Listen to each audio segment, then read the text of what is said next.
Now, Raspberry Pi today has become so common that you can find it across most households as well. Today, it has become one of the most cheapest and common computing device that can be found almost everywhere. But let's actually go back to understand the ideology which brought Raspberry Pi into development itself. Now, Raspberry Pi basically was bought by the Raspberry Pi Foundation to introduce or to bring in the information technology back to the schools wherein students can learn how to program from scratch. The growth of technology today has grown to such a level that everyone today has ease of access to do anything on a computer. But back in the early and late 90s and 2000s, for using a computer, you needed to know how to program and how to work around with respect to it. So this in turn helped to build a very strong foundation for programming knowledge. And with the growth of UI, everything has become so easy that today you don't need to learn programming to do much. But at the same time, this has made it harder for people to identify and understand good programmers from those who are not. So in order to build a generation which starts with a very strong programming foundation and fundamentals, the main ideology was to introduce or take back IT to the basics and make it accessible across every school as well. Now, again, as I said, it was introduced by the Raspberry Pi Foundation in 2012 as such.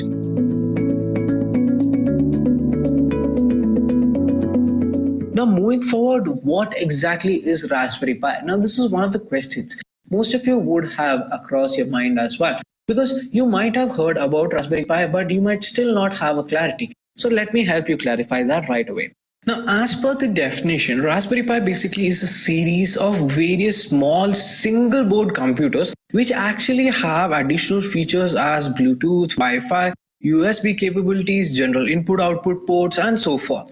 Now, it basically is a very small, low-cost credit card computer, which actually can be plugged into any monitor, as well as you can include a keyboard and mouse, and it increases the opportunity for people to explore, learn, and understand how to program as well. Now, the latest version of Raspberry Pi is Raspberry Pi 3, which was released in February 2016 as well. Now, Raspberry Pi basically is a combination of Raspberry operating system and Pi, which basically stands for Python programming language. But before we move forward, let me just show you a very simple video which Raspberry Pi has put out so that you can understand the ideology of Raspberry Pi Foundation as well. This is a Raspberry Pi. It's a credit card sized computer that costs around £25, designed to teach young people to program and is capable of doing all kinds of wonderful things. Back in the 80s, kids had to learn how to code computers to use them, and as a result, these kids grew up with an inbuilt understanding of how computers work. Now, we need more programmers than ever before. So to deal with this problem, some clever people came up with the Raspberry Pi to reignite the spark. It runs Linux, a free operating system from an SD card, just like the one in your digital camera, and it's powered by a USB phone charger. You just plug in a mouse and a keyboard, connect it to a TV or monitor, and you're ready to go. In schools, not only is Raspberry Pi a great way to learn programming skills as part of ICT, there are also dozens of cross-curricular applications like science and music. And all over the world, people are experimenting with Raspberry Pis and attending Raspberry Jam events, where people of all ages are learning what can be done with a Raspberry Pi. Since the first Raspberry Pi was shipped, we've seen examples of people using the Pi in a variety of amazing and interesting projects, taking advantage of its size, portability, cost, programmability, and connectability. So whether you want to learn to make games, build robots, or even teach a bear to parachute, with Raspberry Pi, the sky's the limit. Great. So I hope you guys had a great learning experience with respect to that. That was basically the ideology of the Raspberry Pi Foundation on introducing Raspberry Pi into the market as well. Moving on, some of the capabilities that Raspberry Pi enables you to do is that it helps you to browse the internet as well as watch complete HD videos on the same device as well. So all you need to have is a HD supported display as such. Now, apart from that, even basic operations like making spreadsheets, creating words, presentations, all these can be done on Raspberry Pi. And you have a huge set of games that are available which can be played on Raspberry Pi, making it quite interesting and easy as well for people to enjoy the component as well. Then you have various add-on capabilities like infrared cameras and security system which can be built keeping Raspberry Pi as the core hardware as well. Then you can also use many music machines as well as detection of weather stations, which we actually had done in our previous session as well. Now, these are just some of the top capabilities that I have picked up from the list. Raspberry Pi today has become one of the biggest components that has enabled users to achieve and create a lot as well. Today, the capability of Raspberry Pi is restricted just to your imagination. Whatever you can imagine can be done using Raspberry Pi given the amount of effort put into that.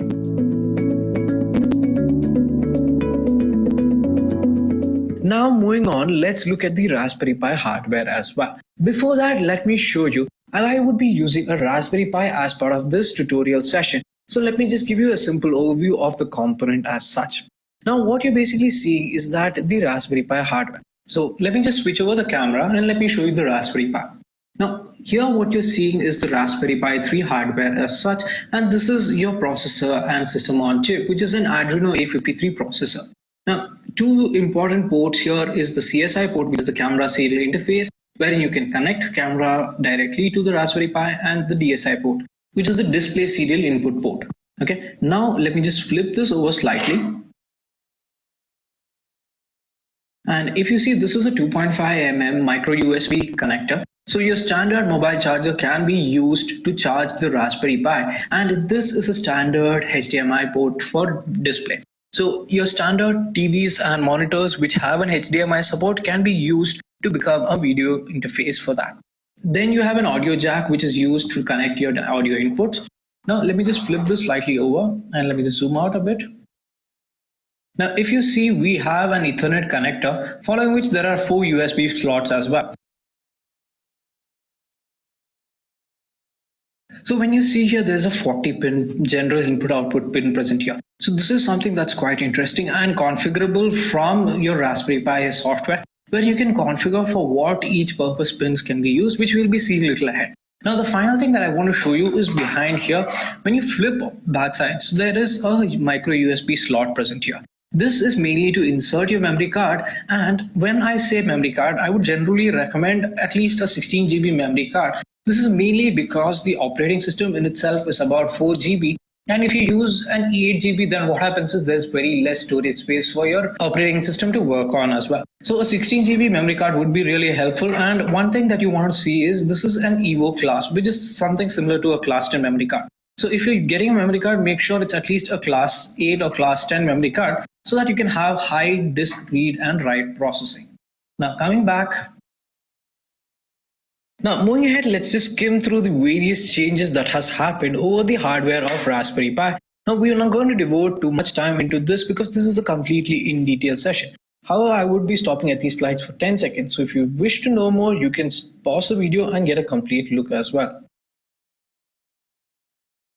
Now, talking about the processor, the first generation of Raspberry Pi initially came with a Broadcom BCM2835 SoC, and it basically was similar to the first generation smartphone chips. And the architecture that was used also was an ARM v6 architecture. Now, over the years, Raspberry Pi 3 has grown a lot, and today it has a capability of 1.2 GHz, which basically is because of the ARM Cortex A53 64-bit processor, and is considered to be 10 times faster in comparison to Raspberry Pi 1. Now, talking about the change in Raspberry Pi over the years, as you can see here, the various models have been listed, and the architecture change has also been mentioned here as well. So in case if you are interested to know more, you can pause the video and take a look at this. Now, when you come to the memory, the first model of Raspberry Pi came with a 256 MB RAM, and which basically was shared by the GPU. But today with Raspberry Pi version 2 and 3, you have 4 times that. You have about 1 GB of RAM, which again is shared by the GPU as well. Now the default split was at 192 MB RAM for the CPU basically, which was more than enough to play a full HD, that is a 1080p video, or perform simple 3D operations, but again not too complicated operations as well. Now, moving forward, when you look at the networking capabilities, now in terms of networking capabilities, the Model A of Raspberry Pi did not have any such features. But from Model B of version 1 itself, you had an Ethernet port which was introduced here, and from version 3, you also have Wi-Fi and Bluetooth capabilities introduced here as well. Now, talking about the peripherals in Raspberry Pi, there are basically 4 USB ports. Now, this has been introduced in Model B version 1 Plus onwards, and today you have a lot more that you can do with respect to that. Even audio input ports and audio output ports have not changed over the years, but the onboard storage has changed a lot with respect to it. Now, again, when you look at the video capabilities, video controllers, basically here you can watch complete HD videos, but Raspberry Pi does not have a H.256 decoding hardware. But the CPU in itself is way more capable and helps you in decoding the H.256 encoded videos through software operations. Now, in terms of GPU, the GPU in Raspberry Pi 3 runs at a higher clock frequency, which is about 300 or 400 in comparison to the previous versions, which was at about 256 megahertz. Now, in terms of video input, you have a 15-port CSI connector that has always been present with the Raspberry Pi, and video output has changed over the years. You have a HDMI port, you have a DSI port, and now you also have a 3.5 mm TRRS jack as well. Now, in terms of the connector capabilities, there are 17 pins of the GPIO ports which can be configured as per your requirements as well. Now, moving forward, these are the various details with respect to the general input-output pin. This data has been taken from Wikipedia. So in case if you're looking for more information, you can definitely check out Wiki's page or the official Raspberry Pi documentation as well.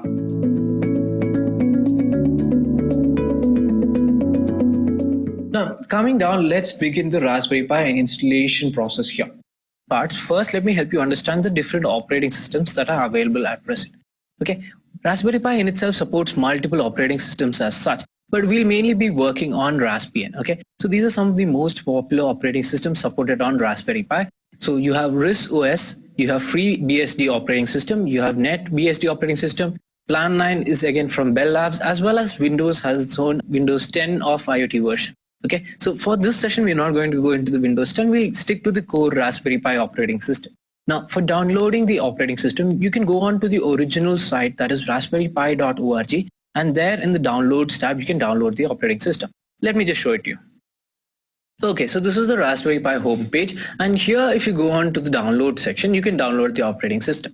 Now, if you are starting off with Raspberry Pi and Internet of Things, trust me, this is the best place that you can find a lot of information with respect to it. Okay, most people actually publish their details with respect to the projects that they're working. Many popular projects are also available. You can find a lot of help as well as good information here. Okay, so this is definitely the place to go to. If you go on to the download section here, okay, this will either show you two options. You have Noobs or you have Raspbian. I would recommend that you go with Noobs because this is a complete package with respect to the different operating systems as such.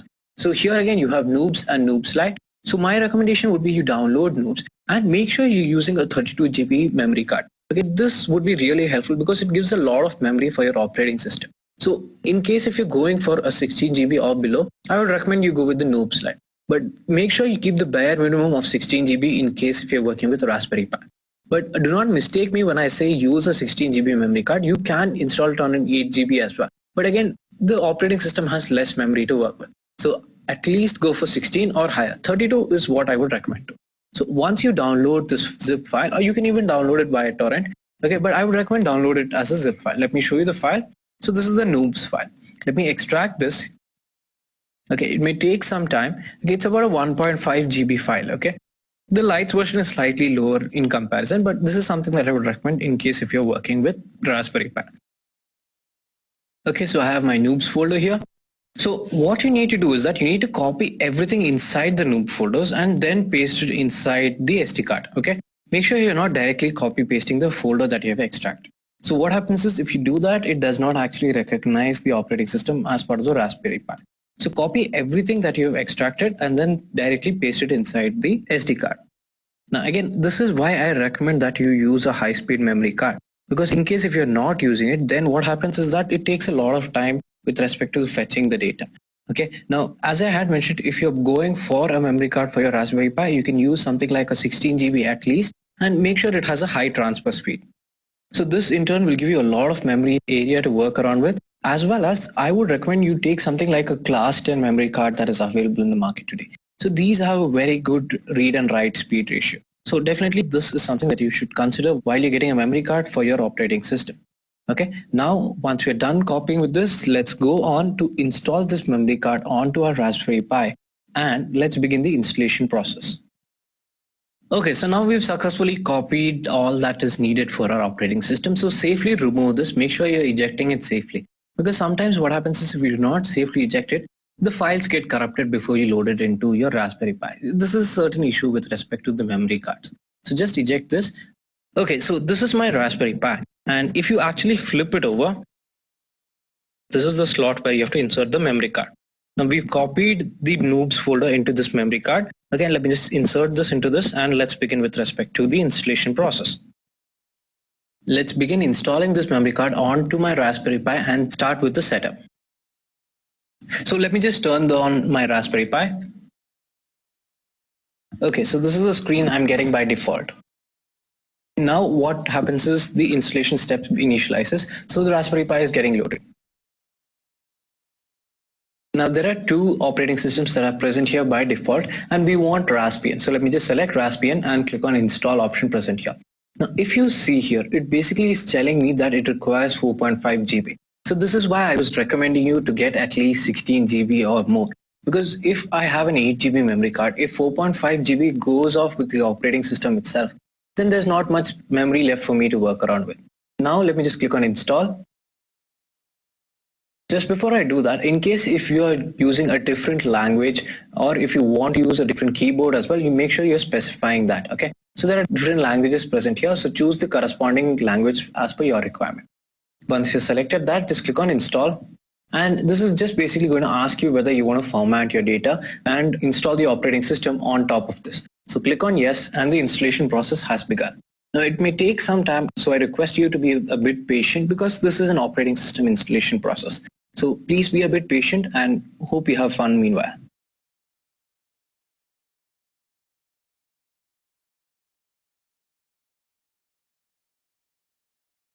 So now as you can see, the operating system installation has completed successfully. Once you hit on OK, it's going to ask me whether I want to reboot, or it would automatically reboot as well. Okay, so yeah, it's automatically rebooting at this point.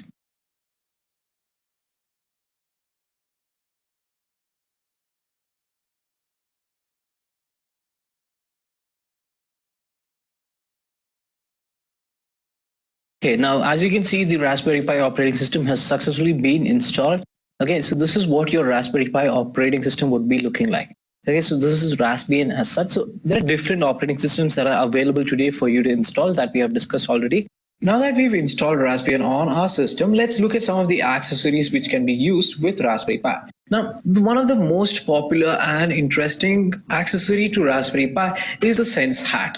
Okay, so hat basically is a hardware attached on top. There are various hats that are available, but SenseHat is the most popular because you have various onboard sensors present here.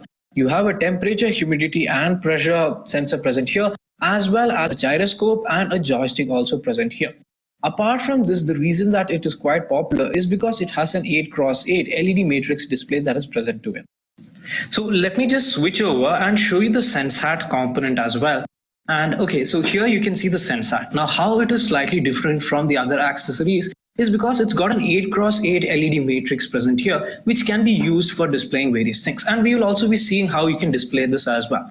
Now coming on to the other components here. Now if you see here, it's already got multiple sensors here. It's got an accelerometer and a gyroscope meter present here. It's also got, which is this part, the accelo and gyrometer present here. So you can see it's got labeling as well. Then you have a humidity, pressure, and temperature sensor on board with respect to this, and it's quite interesting and useful as well. Now, one of the easiest things with respect to this is that it can directly be placed on top of the Raspberry Pi's GPIO pins, and thereby making it quite easy to assemble it as well. So it directly sits on top of the GPIO pins as well. So this is something which makes the entire Raspberry Pi ecosystem quite easy and effective. One other interesting key point or factor that makes the SenseHat quite interesting is that it's got an onboard joystick as well. So in case if you are a gamer and you want to try out the games on Raspberry Pi, you can use this joystick as such. Now, another additional component that most people use with Raspberry Pi is the camera. Now, in 2013 itself, 1 year after Raspberry Pi 1 was launched, it had introduced the Raspberry Pi camera along with the firmware update as well. Now, the Raspberry Cam is basically an 8 megapixel camera and can directly be connected to the CSI port present on the Raspberry Pi itself. Now, it's also very interesting and can record up to 1080p videos as well. So moving forward, let's also look at the infrared camera. So this is a very interesting thing. So this was something that helps you capture video in infrared mode and is called Pi Noir. Okay, so again, these components can be bought online and is one of the most easily buyable. Now the final accessory and one of the most interesting and essential accessory to the Raspberry Pi is the GURD board. Now basically it is used for educational purpose and it helps you expand the operations done using the general input output pins here. So using this you can connect to various LEDs, switches, analog devices, sensors and much more.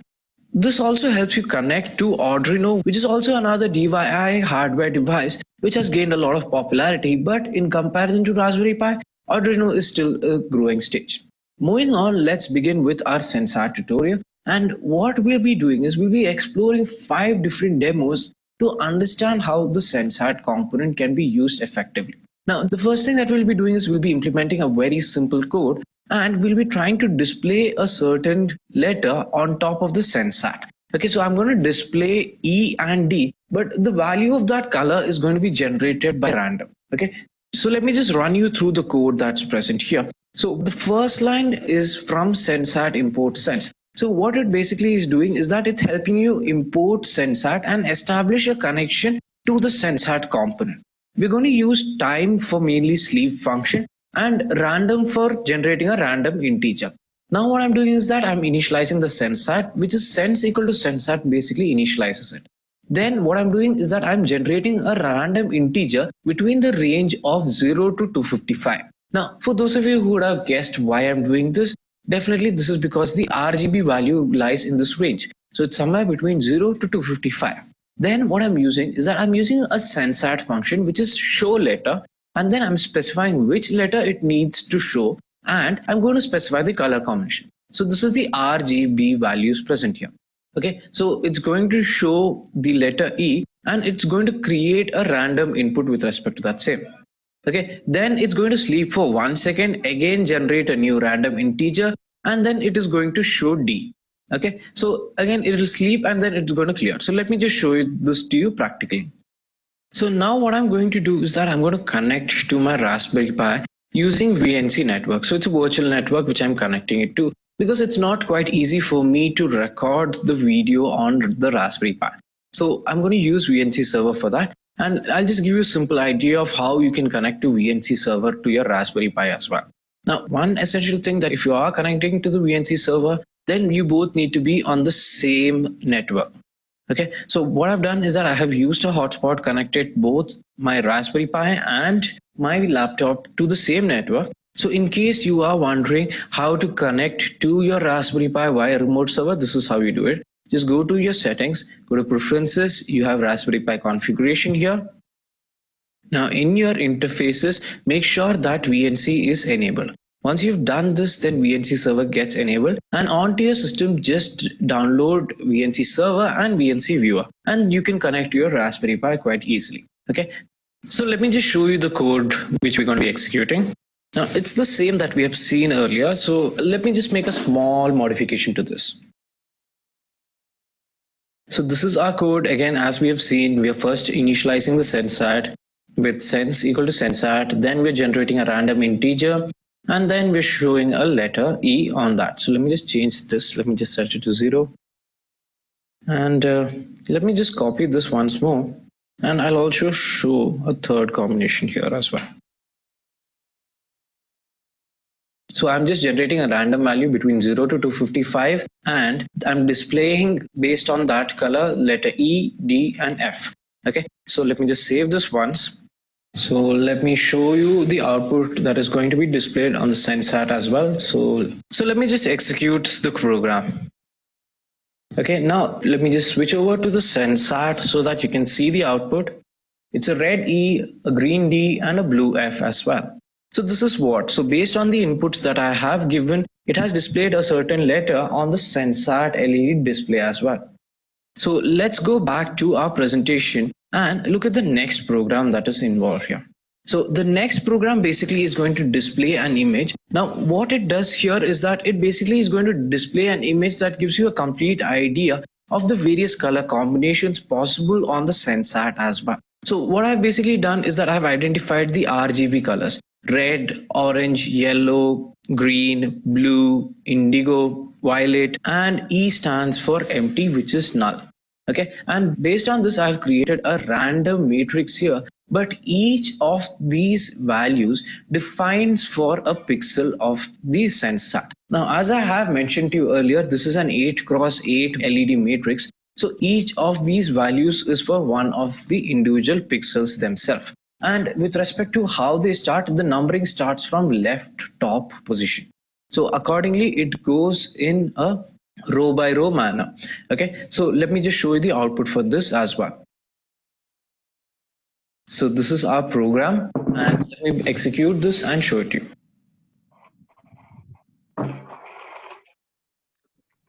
And now let me just switch over to the Raspberry Pi. So here you can see the different color combinations that are present on the Raspberry Pi Sensat. The first row was left completely empty. The next row has two R values present here.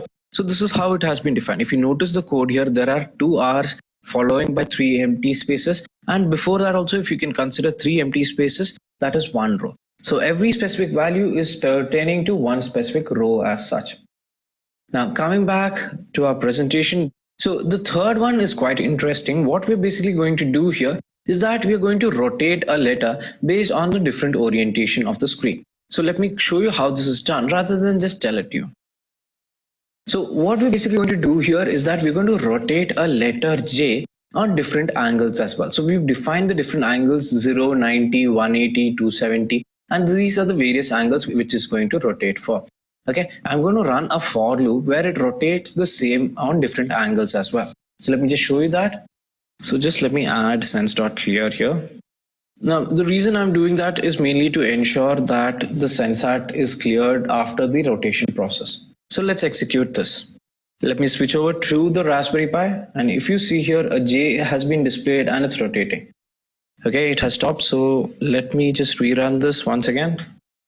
So what is happening here is that I'm rotating the letter J by 90 degrees and it's completing two complete circles on the Raspberry Pi. Okay, so it's a very simple thing, but it's important that you understand how this is done, because what we're basically doing is that we're setting the rotation using the Sensat, okay, and then we're sleeping at 0.05 milliseconds as well. Now again, you can increase the delay here, you can change the letter here, you can even change the angle to understand how it works as well. So this is something that you should definitely explore about and get a better understanding with. Coming down, the next and most basic thing that you can do using Sensat is that you can measure the temperature, pressure, and humidity. So we've already tried to do this in our previous session as well, where we've measured the temperature, the pressure, and the humidity. Now here I'm just rounding it off, and based on a specific value, I'm going to ensure whether the display is going to be red or green as well. So let me come back to my Sensat. Let me just open the code, and we'll modify this on the go to get a better understanding.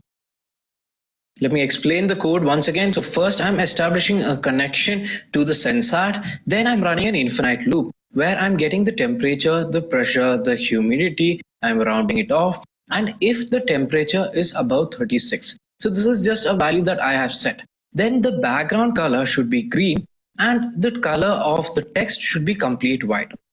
Okay, so this is a simple modification I have made. Else, in normal situation, if it is less than 36 degrees, then what it should be is that it should have a background color of blue and the text color should be yellow. So this is basically to help me identify the different ranges. Then I'm creating a message variable which is storing the following format, where temperature is equal to temperature value, pressure is equal to pressure value, and humidity is equal to the humidity value. Finally, I'm going to show this message on my Sensat LED display screen. So let's just see how this works and execute the program. So let me just execute the program, and let me also switch over to the Raspberry Pi. So here let's begin with the execution of the code. So now you can see by default it is having a blue background and the text is actually in yellow. Okay, so if you would have noticed, the temperature is about 34 degrees centigrade. So to this, let's scroll once more. Let's just validate the value of temperature. You can also print this into the screen. You can also send it via an API and much more. So if you can see, it's 34.2 degrees centigrade. Now to this, what I'm going to do basically is that I'm just going to introduce a hot water source. Okay, so I'm just trying to raise the temperature here. So let me just shift it a little bit, and please keep a note on the temperature value. So the temperature has started rising.